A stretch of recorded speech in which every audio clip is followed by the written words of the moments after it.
Hi guys, welcome to the Just Another Moment podcast, and I'm so excited to introduce the first member of the Fuck It Lister community onto the podcast, which is absolutely incredible. If you don't know what the Fuck It Lister community is, you can check it out a bit later, and we'll probably talk about that.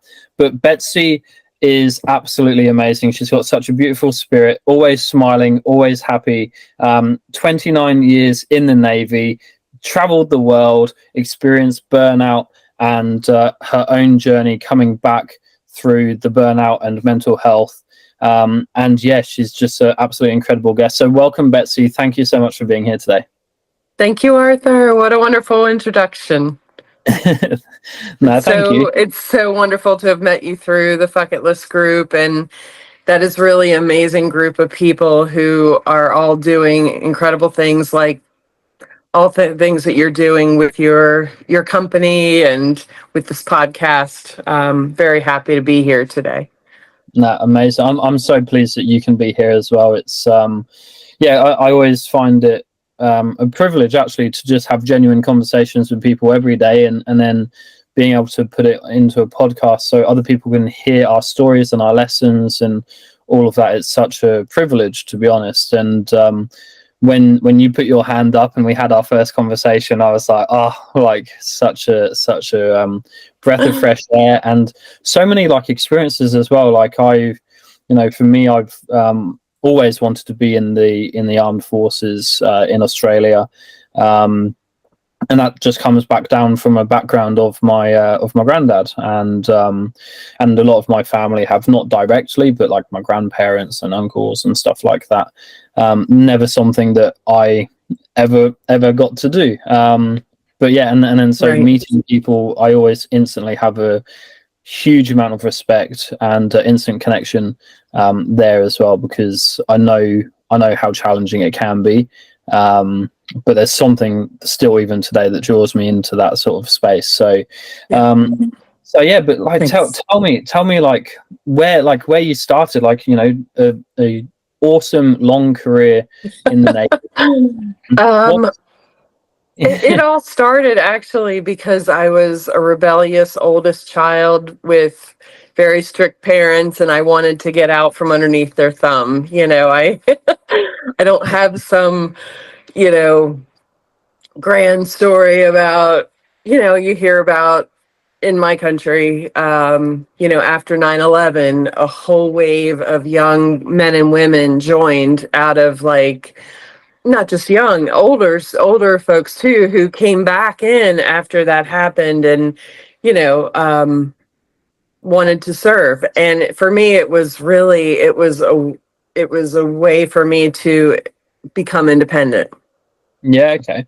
And, I was able to get a scholarship to college, Villanova University in the United States, and through which then I would become commissioned and go into I would have a commitment after college to serve, 4 years active duty, 4 years in the reserves, and it turned into much longer than that. But yeah, it was my way of not having to depend on my parents, and I could do what I wanted to do. Yeah. But then I went under the Navy, and then they told me what I needed to do, and I didn't have much freedom there. So. I was just going to say that. Yeah, I can like rebel, I can do my own thing, and then hang on, the Navy is in charge of me, and they control. Yes. Yes. But yeah, so why was it Navy and not like Army or Air Force? Oh, yeah. My mother, one of my mother's sisters, her husband was a Navy pilot, and we lived pretty close to them. He was stationed usually down in Virginia Beach, Norfolk area, E-2 pilot off the aircraft carriers. So we lived about 3 hours apart. We would visit down there, and he would take us onto the ships. I also grew up pretty close to Annapolis, Maryland, where the U.S. Naval Academy is located. So visits to there and my father encouraging me to think about going to the Naval Academy because I think he didn't want to pay for university. So um, I actually received an appointment to the Naval Academy from then Senator Joe Biden, because I was from the state of Delaware.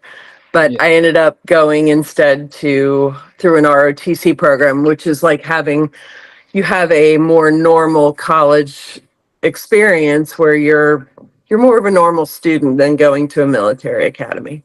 Yeah. Awesome. Awesome. Yeah. And yeah, and so you, as you mentioned, it was a even so 4 years commitment and a 4 year reserve commitment, still a long time, right? But you, When you're 18 and you're signing on the dotted line, that seems like a long time because yeah, you're only 18, and that's almost, a quarter. That's a little less than a quarter of your life. yeah, absolutely. And yeah, far out. And so what was your thoughts when you were signing on the dotted lines there? Um, like, is this something I really want to do? Yeah. And then I just go, I set out to do this. It's only 4 years. I'll get to hopefully travel and do a lot of interesting things, meet people from different places, and and I got more than I bargained for in that realm. That was awesome. Yeah, yeah, amazing. And Yeah. so what was your absolute highlights like when serving? What was your like favorite moments? Because you've been everywhere. And yeah. Yeah, the Navy does take you to a lot of places, even places you maybe don't want to go again. Saudi Arabia for one, sorry, but like that's not getting accosted by the religious police there was not on my top list. Best, I would say, there's like kind of the educational side of travel, and there's also the very fun side of travel. So going to places like Israel, hugely educational, visiting the holy city, those kinds of things. For fun, it could be like going to the Balearic Islands or, anywhere along the Mediterranean coast was a lot of fun. I was able to get scuba qualified Mm, when we spent a summer in the Red Sea. Highlights, I would just say, travel is always great, but like, it is really satisfying to just to meet the mission and to also develop the younger people who are coming up behind you. When I was mm, in Bahrain, I think in a 26-month period, I did definitely over 200 mentoring sessions when I was in my job out there. mm. And I really didn't have a lot of time in addition to the crazy job, but that was important to me Yeah, to do that because other people had done that for me when I was, younger, earlier in my career. yeah, amazing. So sort of like that community giving isn't it, in a way, like Yeah. that's one thing I absolutely love about what we do. At Just Another Moment is we're not only taking people on cool adventures and building a community, but it's actually like the education, and it's just the sharing and like the teach and learn relationship, right? Like Right. you can Right. teach someone something, but you can always learn something from someone. And Absolutely. yeah, that's what it sounded like from there. 200 mentoring sessions, and you said 26 months in Bahrain. Was that like all in one go?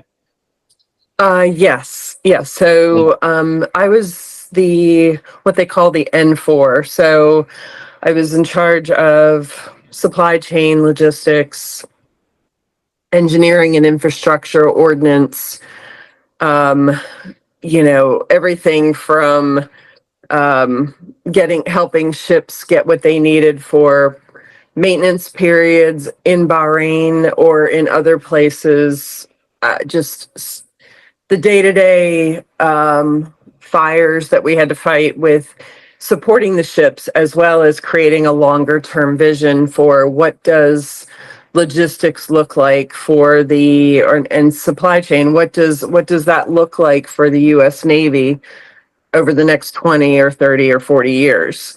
So it's this dichotomy of, okay, I've got all these things that are really driving my the workload that are happening today and have to be responded to today, and also trying to balance that with the longer term, real deep thinking, planning, research, coordination for much longer term projects. Yeah.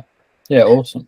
So Yes. that job was typically, a 12-month position if you were there unaccompanied. And but the boss who I worked for when I first got there had changed that with the person before me. The person before me was there unaccompanied. He was there for 12 months. My orders ended up being for 24 months unaccompanied, and then I got extended to 26 months out there.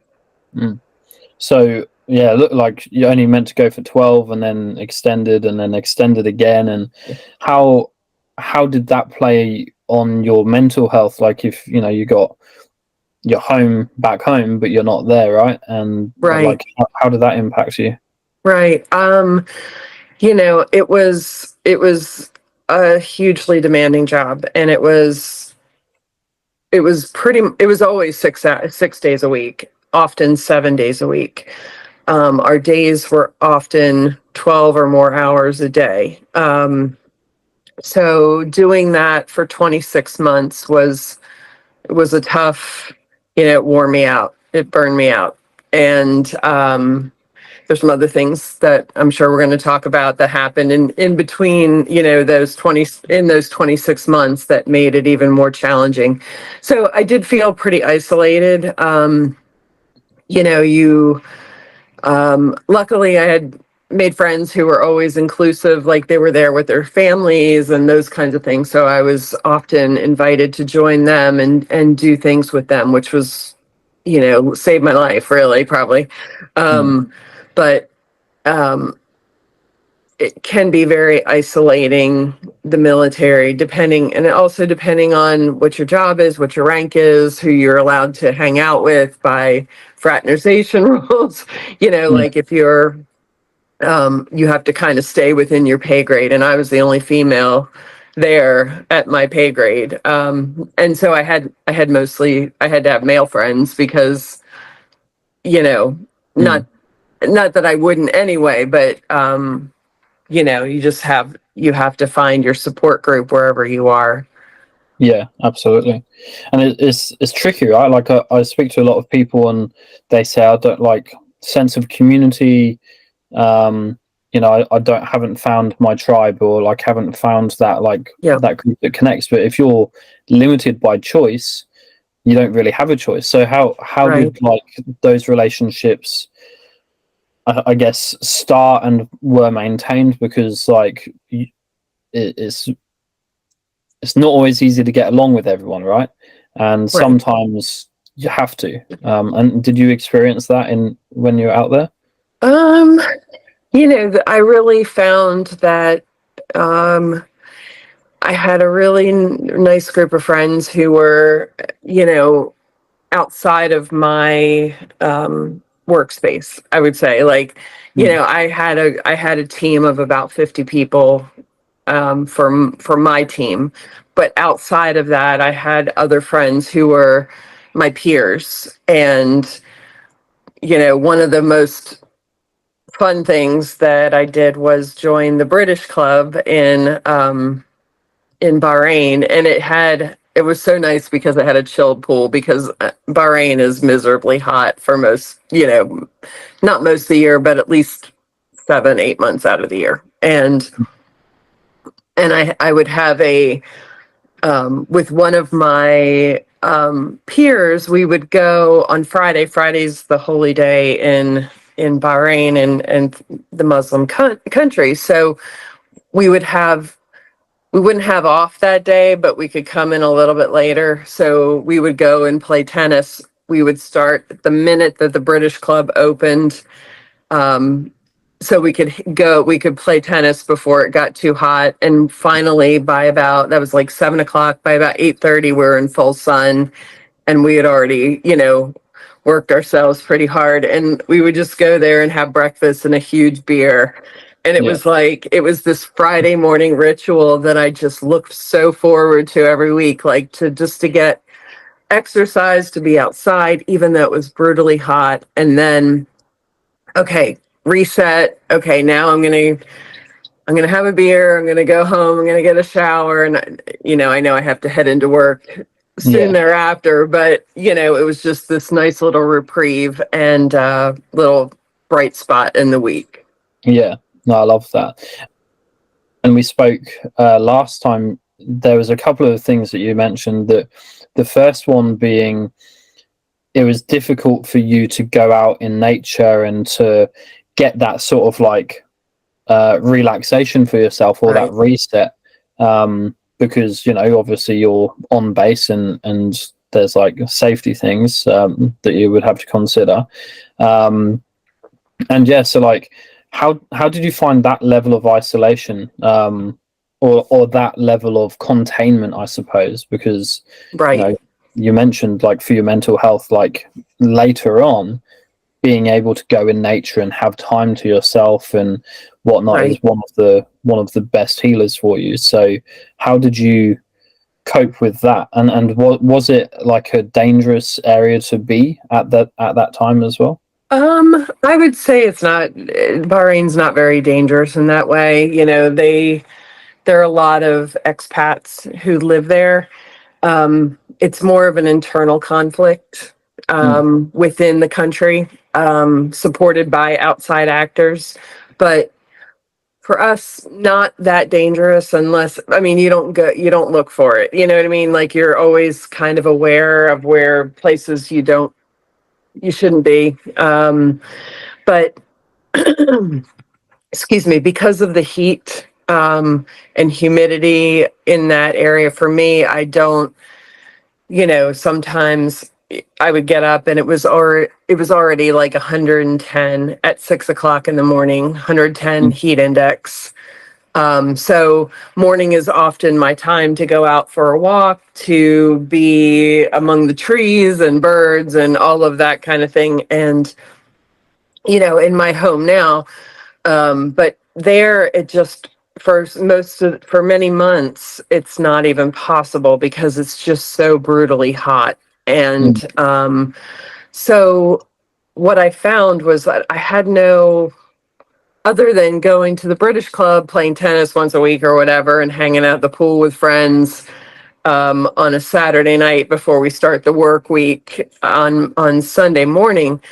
I didn't have that get out in nature and kind of like calm my brain, calm down my nervous system for most of the year. mm, In the winter time, I would walk to work, which was like the best thing. I just it was about a 30-minute walk, and it was something I look forward to in the morning and at night after work. mm. But in the summer, for probably about 6 or more months, you can't do that because of the heat. You can, but I'm not a hot weather person.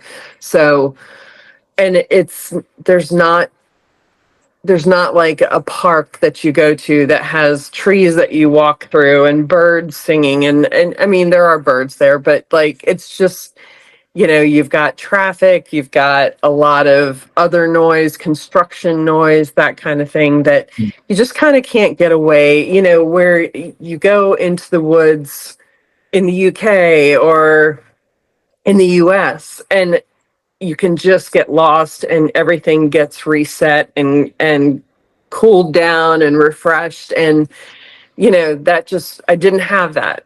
So every so often I would take a trip to Europe, and I would make sure I would find places to go. I went to Estonia one time, but like, found places to go where I could be out in nature, and just, it was like so soothing. Mm. But I didn't have that in Bahrain. And I realized afterwards, that having that, that lack of that natural habitat where I could go lose myself was such something I miss so deeply. And maybe I could have felt better when I left there in terms of like the burnout. Maybe I would have been able to take better care of myself had I had that option. Yeah, yeah. And was there, you mentioned that there was some really challenging and difficult times during that 26 months in Bahrain. Was there any support for you, or like in terms of the mental health aspect of things, the stress, and like what level of support did you have, and what were some of those challenging like times that you sort of experienced whilst you were there? Yes.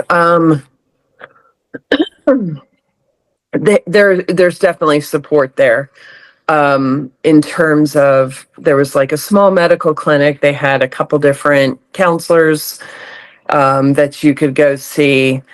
But truly, I just didn't have time with my work to have a regular committed, excuse me, have regular committed care. I did try to see people there about, like, I had terrible insomnia, because of the stress, and that just compounds everything when you're not getting enough rest. And then I'd go to work and I'd be, start my day at 6:30, and 4 fires into the day, it's only 9 o'clock, and I'm like, how am I going to get through this day? But luckily, I had a really great team, and military people, I think in general, have a really good sense of humor because of the situations that we are often finding ourselves in. Where, okay, if I don't laugh, I'm going to cry, kind of thing. So, or, every day my deputy and I would say, okay, that's our thing for today, for you can't make this shit up. There's always something. So, we had each other to kind of get through these hard times, but I'm 5 years out from being there. It was 5 years in June that I left. And there are still some people on my team that I don't speak to, who I love. I love them, but I can't bring myself back to that time. Yeah, I understand. And what was your healing journey like? Yeah, so coming out. I think the last time we spoke, how you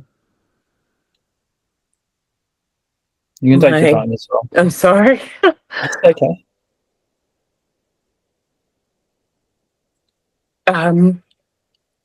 While I was there, my boss took his own life. And this is devastating. It's a devastating thing. And so I was about 6 months from leaving when this happened. He had been my third boss in 18, 20 months, whatever it was. So we had this kind of revolving door at a very, very, very senior level. And that causes a lot of disruption and churn in the workplace, because you're used to doing things a certain way, and then a new person comes in, and I get it. I mean, you always have to change and adjust, and you do. But they come in with new ideas, and they question the way you've been doing things under the old guy. And, so 5 months in, I had a new boss. 12 months in, I had another new boss. And, and then when my boss took his life, I had a fourth boss, over my 26-month tour there. And after the admiral committed suicide, it was helping the family, and it was helping other people, and I was a wreck. I was already, so many months into this job, and I was worn out already, and this was just one more, like, chipping away at my my ability to handle difficult situations that happen every day without overreacting, underreacting, mostly overreacting. But I felt like I had, normally when you're dealing with everyday situations, we all have a certain length of fuse, is how I kind of think of it, where I have a really long fuse now. I can handle a difficult person and just be like, and not react, not respond, just work through it. By the time I was at that point in time in Bahrain, I had no fuse. Like, everything set me off. And so I went to talk, this would have been December. In January, I went to talk to the doc on staff. We had a captain on staff who was a medical doctor, but he was kind of coordinated a lot of different medical issues for the staff and for our command. I said to him, I'm like, Doc, I need to go on antidepressants. And he said to me, he's like, what do you mean, Betsy? And he's like, you're always so upbeat. You're always so positive. You seem fine. And I said, I am absolutely not fine. Anyone who's working for me will tell you I am not fine, because I am much more reactive to everything. One day I'm something will set me off. I'm crying. Like, that's not me at work, so, he's like, I don't know. You're only going to be here for a few more months. Like, you can tough it out. You can do it. And I'm like, no. I'm like, I know that I need something to help even me out to get through these last months. And he said, okay. So I said, and I don't have time to go for an hour-long therapy session every month. Or every week. I don't have time for that right now. I'll deal with that when I leave here. But for now, I just need that help to get through the day. So that's kind of where I got help. It wasn't ideal necessarily, but it did help me to kind of even out and to make it through my final 5-6 months. Yeah. I think that's really, really important. Because I know, like, in Australia, that the perception, and I think this is in general, right, across the world and Western society, the perception of being able to speak up and show your, what everyone would say, weakness, is wrong, because when you open up and say, hey, I need help, it shouldn't come into question about your capability to do the jobs and to do your work. And in Australia, and I'm glad you actually stuck with the, no, this is what I need. Like, you've got that self-awareness and that confidence behind it, because I know back in Australia that someone close to me went to the doctor and said, hey, I want to, this is how I feel, this is what I need. And they basically said, well, didn't you want to become a police officer or go in the army at some point? And they were like, yes. And the doctor then advised against any medication route or any even mental health route, like even counseling, because if that goes on your record, you have to then explain that there's this perception that you're not going to be able to get the job because you can't handle it. Right. And, Absolutely. it was so important. So is that similar in your experience to some people in the forces, Yes. or Yes, absolutely, Arthur. But it's changing, which is a very good thing. Nice. People who had depression or any kind of anxiety or other challenges with their mental health were always viewed as less than or weak or can't hack it kind of thing.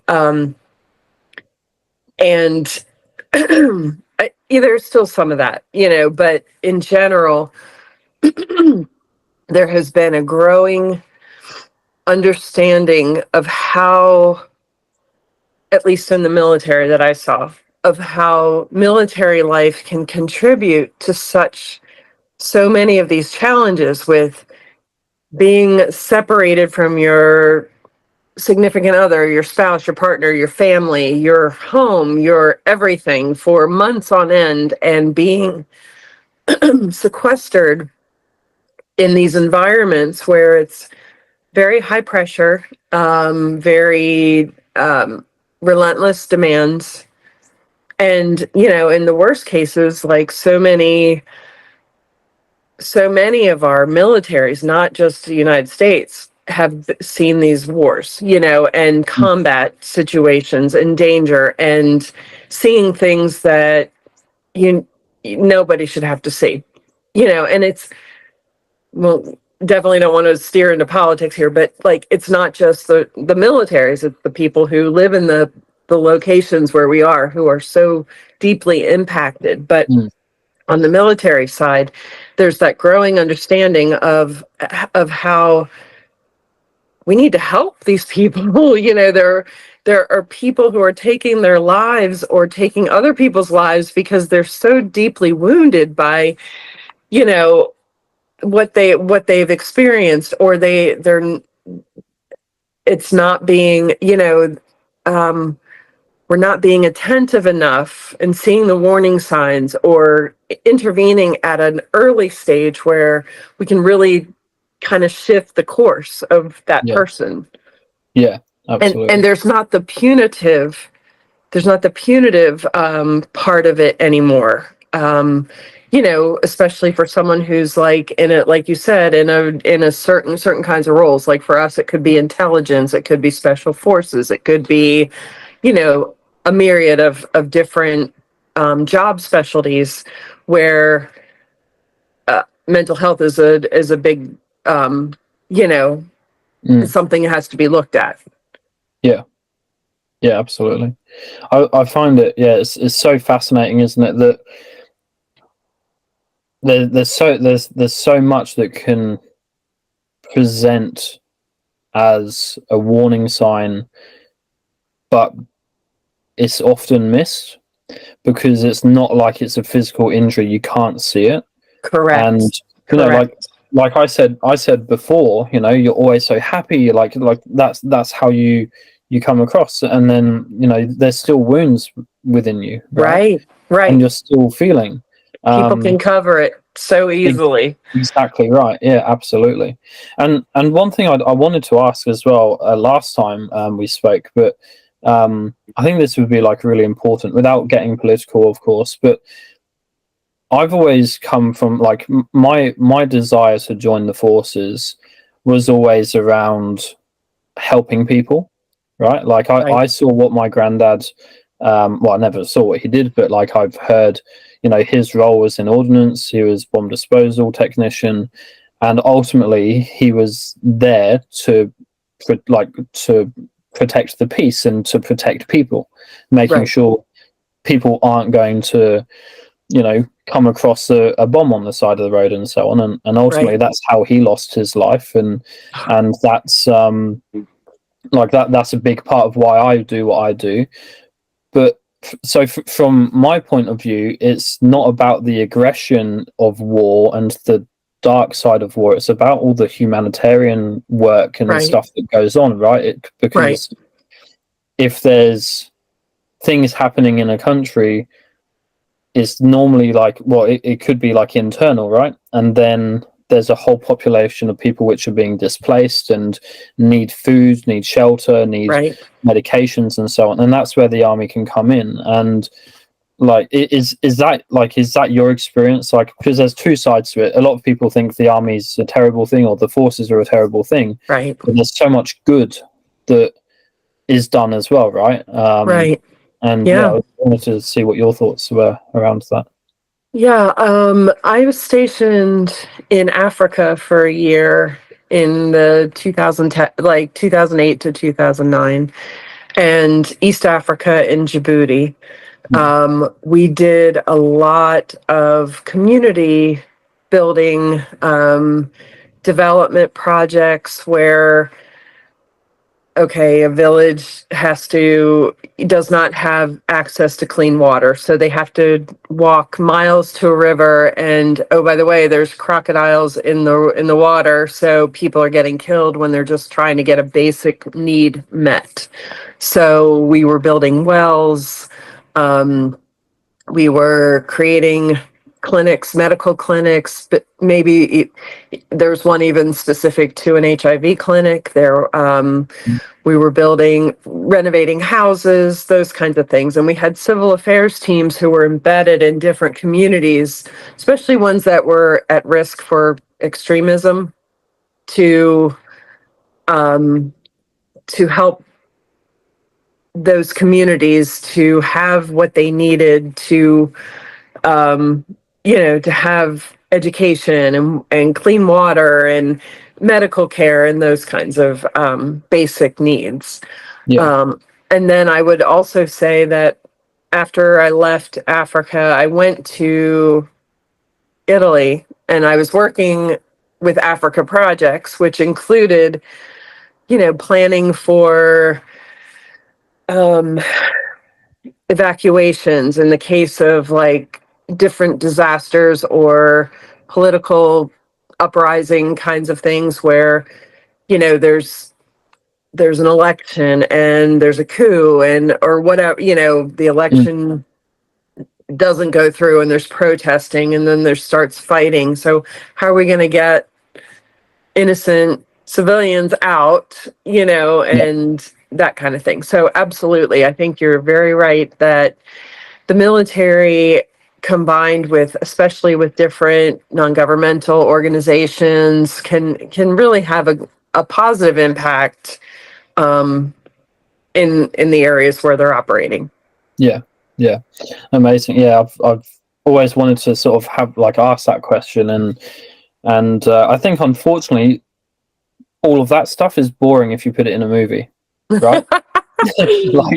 So the movies show the aggression and show the horrible sides, and that's also where the heroic stories come from as well.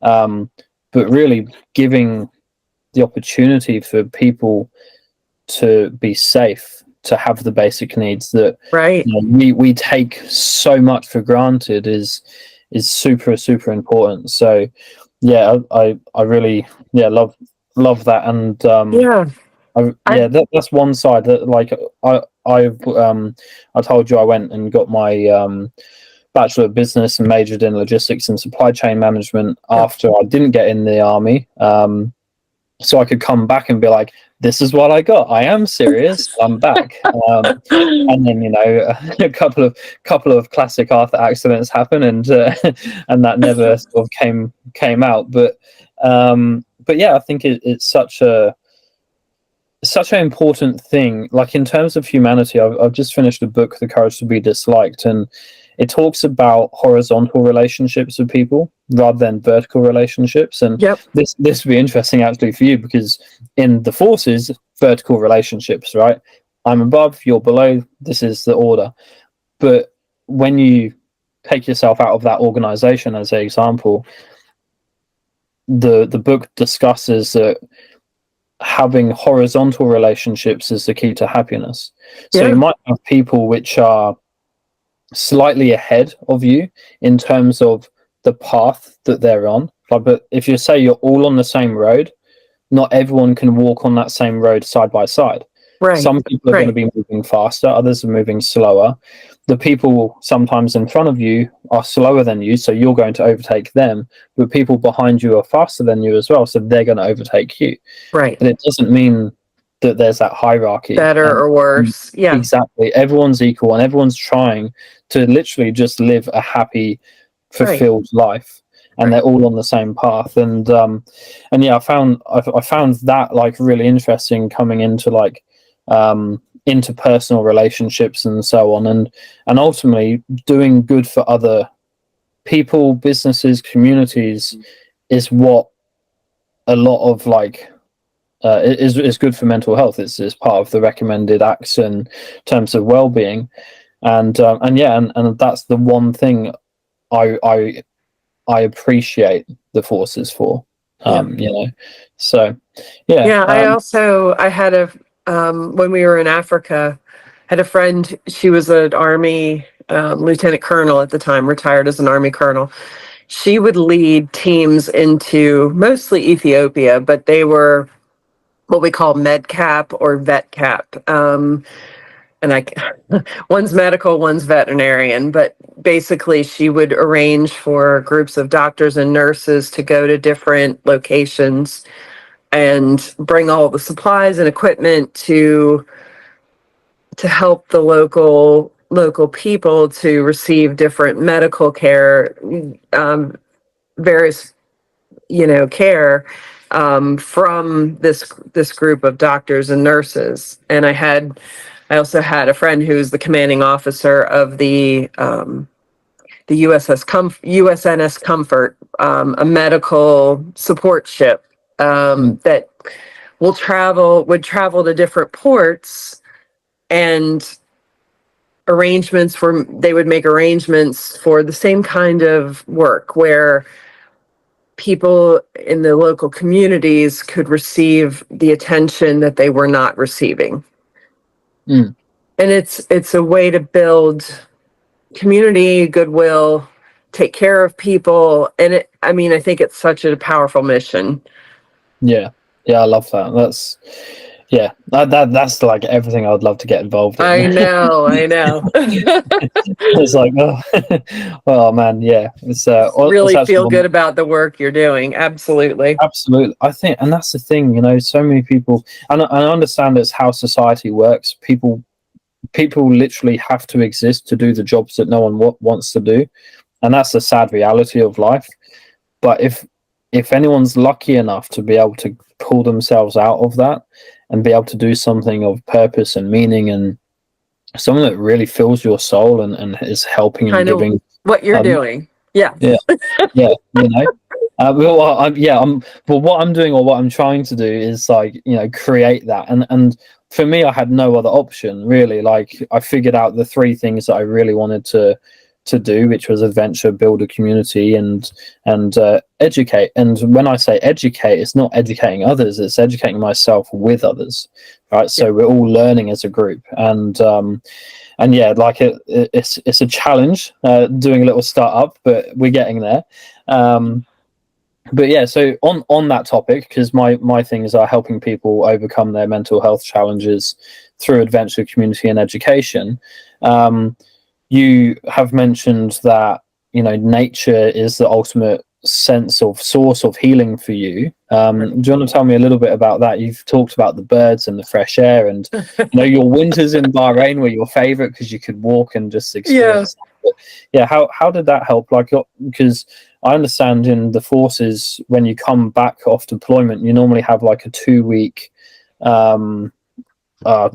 process where you're just like contained before you go back into it depends, like, real life, depending. But yeah, like that's what I've heard. But yeah, how is that transition, like going from being somewhere to going back into like civilian life, I suppose? Yeah. If you deploy, that normally happens what you talked about, where you have, like, if you're deployed to Iraq, Afghanistan, Djibouti, wherever, you come back, you have a period of time you have to go through and all the medical, and you have kind of a decompression time. Well, with me coming back from Bahrain, it was not like that because it was like my regular job. Like it was a regular rotation. So I just, I took some time off on my way back. I stopped through the Netherlands because I knew it was mid-June. I didn't want to go to Norfolk because I knew Norfolk at that time that was my next duty station, but it's hot, and it's humid. And so I went and just cycled and hiked around in the Netherlands where I knew it would be cooler. And I had lived there previously. So that was my affinity for going there. But I came back, I took about a week of leave or vacation, and then I reported to Norfolk for my next duty station. And they put you up in a hotel for like 10 days before you have to move into like, your apartment or a house that you've rented or bought or whatever. And, I hit Norfolk at a time where there was like nothing available. So I had been in the Navy Lodge for 10 days and I still hadn't found a place. And so I was like, okay, what am I going to do? Am I going to stay in a hotel for another 10 days? This is miserable. I went and bought a tent. I bought a cooler. I bought a sleeping bag and a cot. And I was like, okay, I'm going to go and live in a campground for however long until I can find a place. Because I just didn't, it felt so sterile, and I just didn't want to be around people all the time. Like I wanted to be out in nature. And coming back from Bahrain, I was so burnt out. Like I had planned to stay at that command for 3 years. The one that I went to after Bahrain, I'd planned to stay for 3 years. And after a few months, I was like, I can't do this. I can't. Like, I am not bringing the energy and the enthusiasm to my work, and it's not fair. It's not fair to this organization, and I'm not happy either. But I was just in a pretty rough place then. Just exhausted, like sleep couldn't touch that exhaustion. Like nothing could touch that exhaustion. Yeah. So, but it was so wonderful for me to be in a tent for a month until it got too hot and I really didn't have a choice. But going to sleep and it was like crickets and bugs buzzing around outside, waking up to the birds and waking up with the sunrise and it being cool and having trees around me and just having a very simple existence where I'm waking up in nature and I'm going for a walk in nature and then I'm getting ready to go to work and I feel better. I still don't feel great, but I feel better. And some people were like, you're doing what? Like, you're living in a tent in a campground? Like, what's wrong with you? Kind of thing. I'm like, well, pretty much everything's wrong with me right now. Yes, I get it. But this part of it, me living in a tent, there's nothing that everything is good about that, and for a senior officer in the military to be in a campground on the base, like, it's kind of strange, from a general perspective. Most people would be like, what is she doing? And I'm like, but I'm not one to worry about that kind of thing. I was loving. I would have stayed there. I would have lived there permanently if it wasn't so daggone hot in Norfolk in July, August timeframe. So, that started my healing process. That period of time of me living in a tent, and just having a simple life and being out in nature. I would walk 2 times a day just around the base. Like, they had nice trails and everything, and it was wonderful. And then I stayed in that job for another 16 months. I retired, and I moved into the woods. Like I moved into this house purposely. I'd never seen the town. I'd never seen the house, but it was this cute little like gingerbread house, and it was on a half an acre, and it was in the woods, and it had a pond in the back, and it was out in the mountains of North Carolina, and it was fairly close to my folks. So I just decided that I needed to live in nature during that period of time after I left the Navy to continue to recover. And I took 10, 11 months off where I did not work. And I was just outside as much as I could be outside.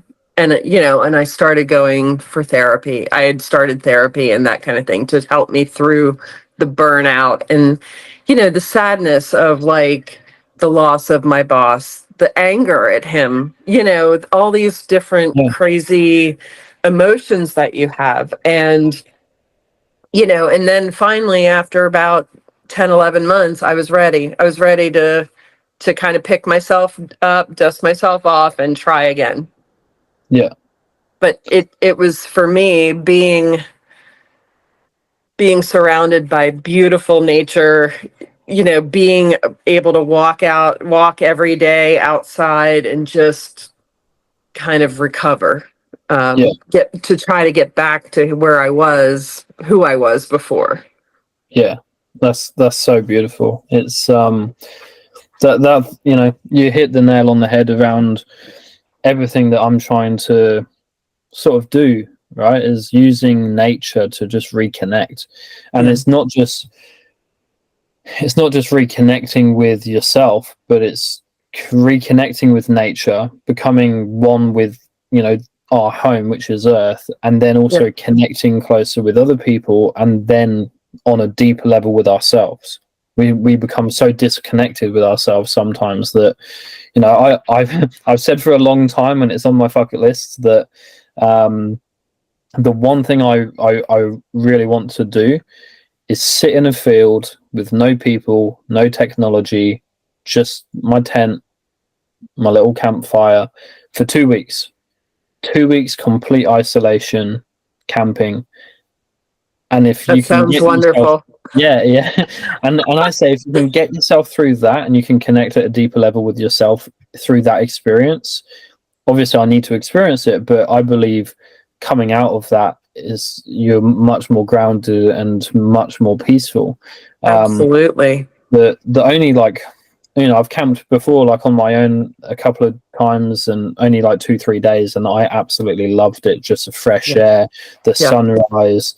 You could do things on your own clock, but the reason why you connect with nature with that, I believe, is because you're waking up as the earth is waking up in your perspective, and you're going to sleep when the earth is going to sleep. So you're really becoming aligned with nature, and then you give yourself that time. It's so easy with artificial lights and technology that you just stay up and up and up because that's what stimulates. Right. But without that stimulation, you calm down, your whole body calms down. And I love it. And one of my best experiences this year, I would say, was literally just living in Moshi. I lived in a volunteer accommodation, so I got the adventure by going out and traveling around, but I got the community connections with the people that I was with, all like-minded people wanting to help in other communities, whether they were doctors or trainee doctors, teachers, lawyers, like anything in that space, which is actually helping community. I just absolutely loved that. But the best part was in the mornings where everyone else had gone off to work, and I just had the space, and the power was cut, and there was no TV, there was no real technology, and I just was able to sit and write letters to people and write in my journal and read my book. And I just found that such a beautiful, peaceful experience, and that's why it's on my bucket list. So yeah. I guess the only last thing I want to ask you is, you're in the Fuck It Listed community. What drew you to joining, and why do you think other people should join? Because it's such a diverse group of people from all over the world, and everyone's got some similar dreams, and others have got some completely different dreams that I would never want to do. But you know, but yeah, like why did you become a part of the community, and what was your driving factor behind that? Oh, good question. I love that group so much. It has been amazing. And I love your idea of, okay, we have signed up to do 100 bucket list items over the next 4 years, and how you have committed that I'm going to do a new bucket list every 4 years. Yeah. And I love that, because I think that's how we should live our lives, like always, thinking about what's gonna bring me joy and happiness and fulfillment, contentment. And a lot of them, I mean, a lot on your list and a lot on my list are service related, service to other people. Mm. I would say, why did I join? I just I saw the video that Jonas had put up about how it had changed his parents' lives. And that really touched me, because, my parents are in their 70s, and I see them slowing down, and I would love for them to do something like that, to be re-energized and to feel like, okay, we're not just waiting, passing time. Yeah. But I think for me, I'm still, after leaving the Navy, I mean, I retired 4 years ago, and I've had my own, ghostwriting, content writing company. I have a small business where we do import with a partner, imports in the home decor, home hardware space. I'm helping a company do sales and marketing for some, indoor air quality products related to mold and mycotoxins. But do I love any of it? I'm not really sure. Yeah. It's okay. It's all okay. But I'm still trying to find what it is that kind of lights me up, like the way that you are passionate about this community around mental health and nature and helping people. I'm still looking for what that is for me. And so I believe that going through this process for the next 4 years doing the bucket list is really going to help me get closer, or help me to find what it is that I'm meant to be or meant to do, because I feel like it's something bigger than what I'm doing now. Yeah. Yeah. So and I joined the free community, and then I saw like the accountability piece of the inner circle group, which is, I'm like, I need this. Like, I really need to connect with people like this. And there are things that I keep saying, oh, I've always wanted to do that. And I mean, I've traveled the world. The Navy has taken me so many places, but there's still so many things I want to do and haven't done. So I'm like, okay, right now I'm writing a book about my Navy adventures, because I was on 3 different ships. I was stationed in, like I said, in Africa. I was stationed in the Middle East. I was stationed in 2 places in Europe, in Italy and the Netherlands. And there's just a lot of funny, and what I think are funny, but I think other people probably will too. We'll see. It's up to the reader, of course. But I kind of want to like do a Bill Bryson-esque book about my Navy adventures, which I'm working on. And I started, over 2 weeks ago with one of our challenges. How Jonas has put out like, okay, a 7-day challenge or a 30-day challenge, go.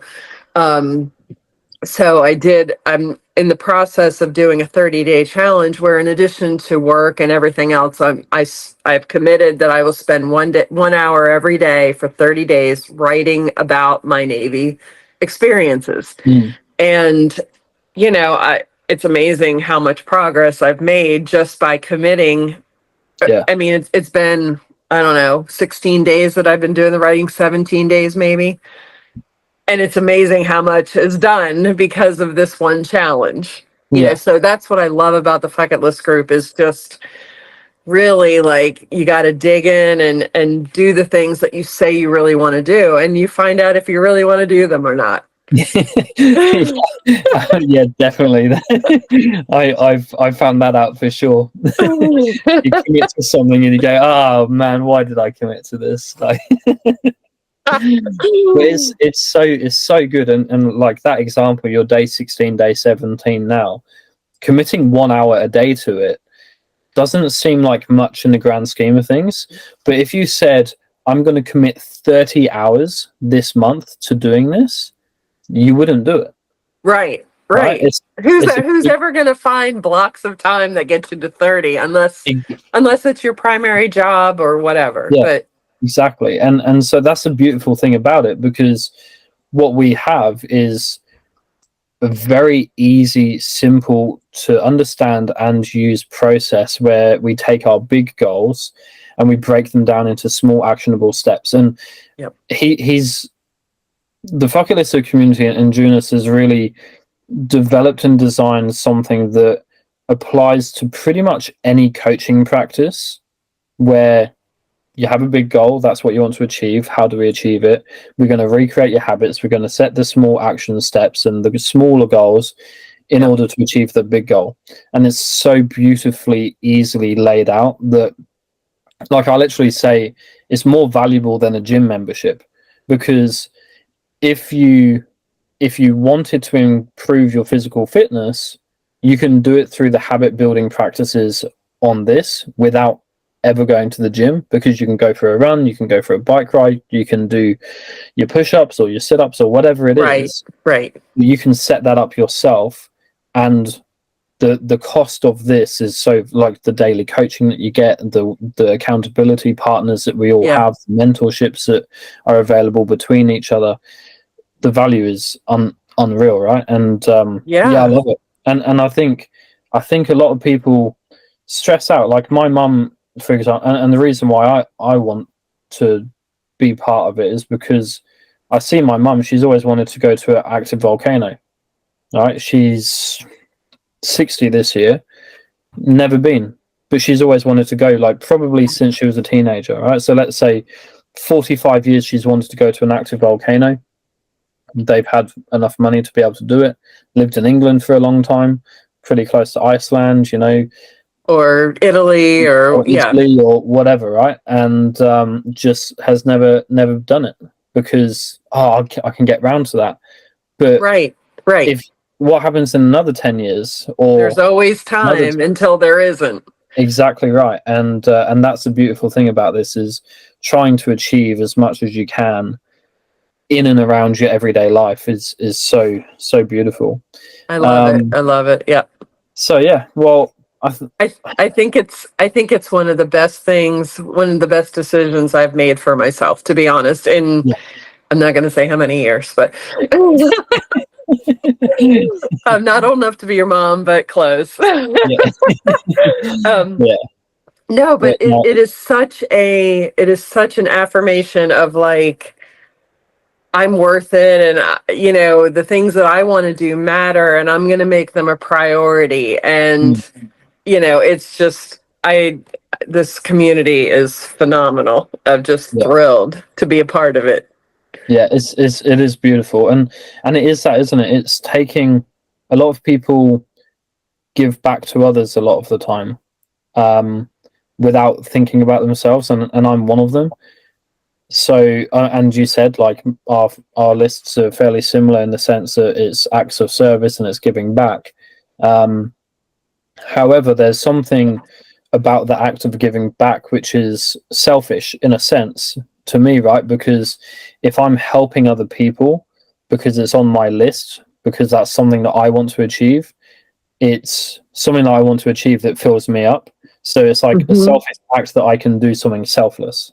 And that's something that I really like, because I want to do it anyway. I want to just help as many people as possible. But by actually writing it in a list means that I have to take care of myself. If I take care of myself, then I can help other people. Right. And it's It's awesome. It's just so visible, and it's Yeah. beautiful.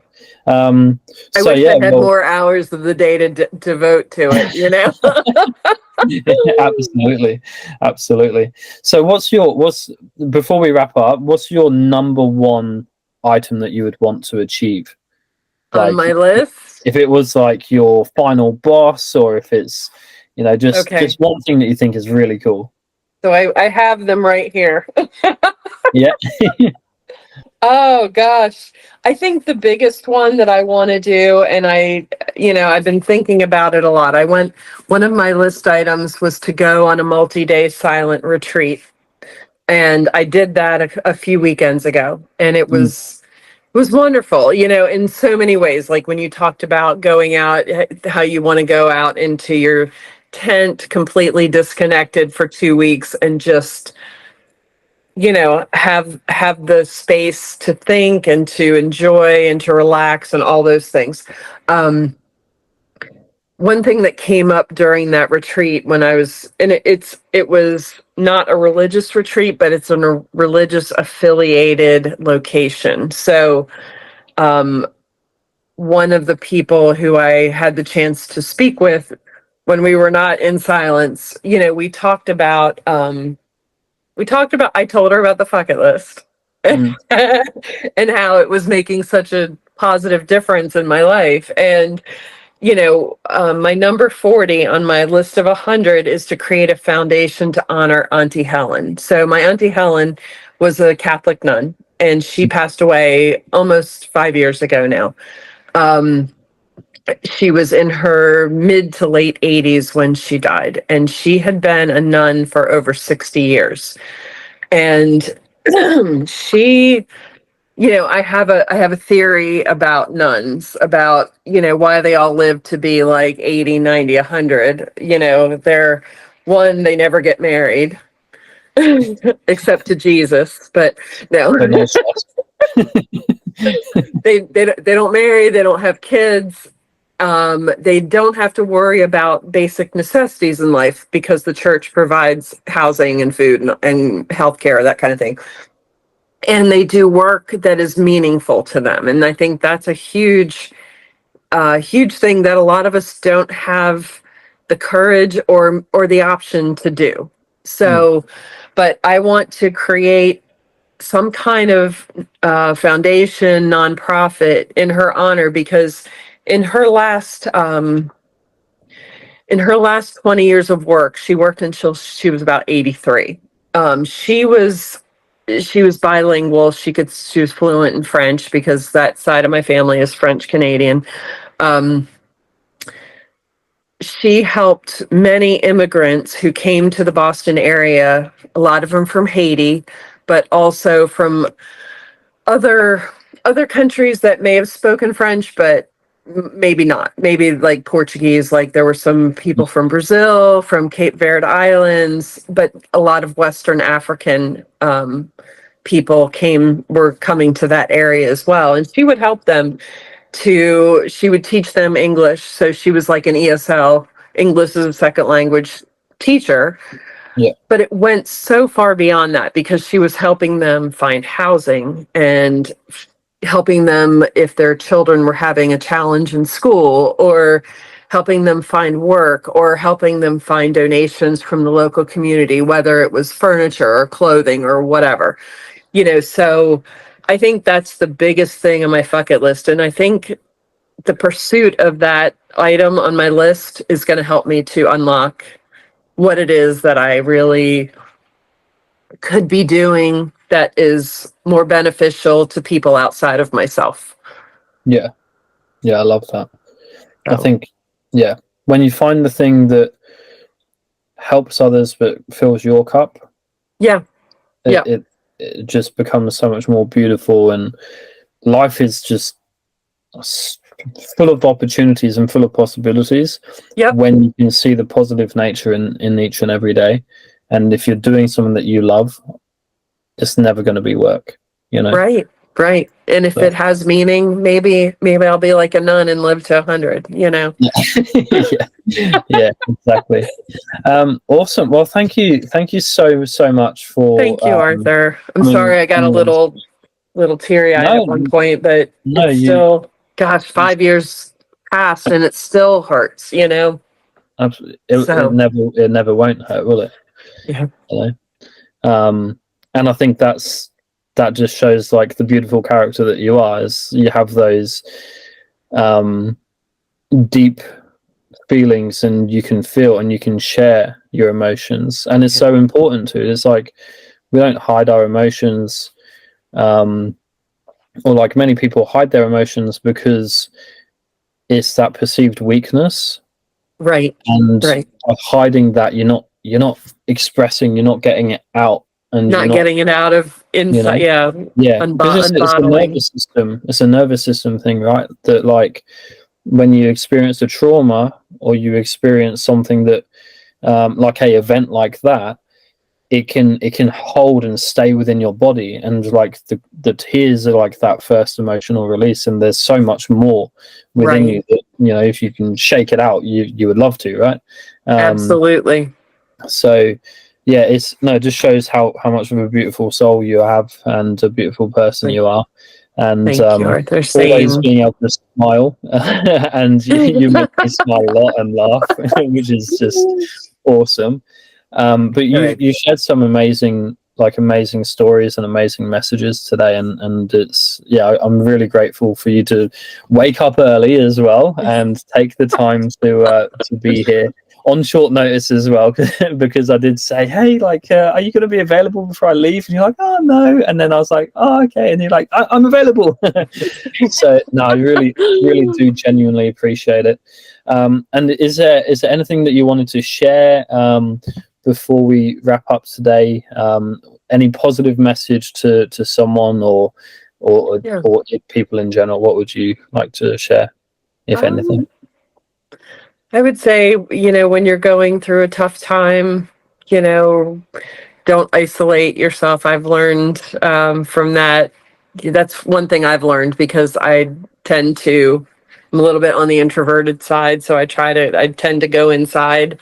You know, there's always someone who's willing to help, get out in nature, journal, do all the things that, there's a lot of tools out there. And ask for help, I guess, would be my message. You know, we're not alone. We're never alone. Yeah, I love it. It's spot on. So yeah, truly, honestly, I thank you so much, and Thank you, Arthur. I appreciate everything that you said today, and just the person you are. You're just awesome. So yeah, thank you. Thank you too, and have a wonderful trip to Morocco. Will do.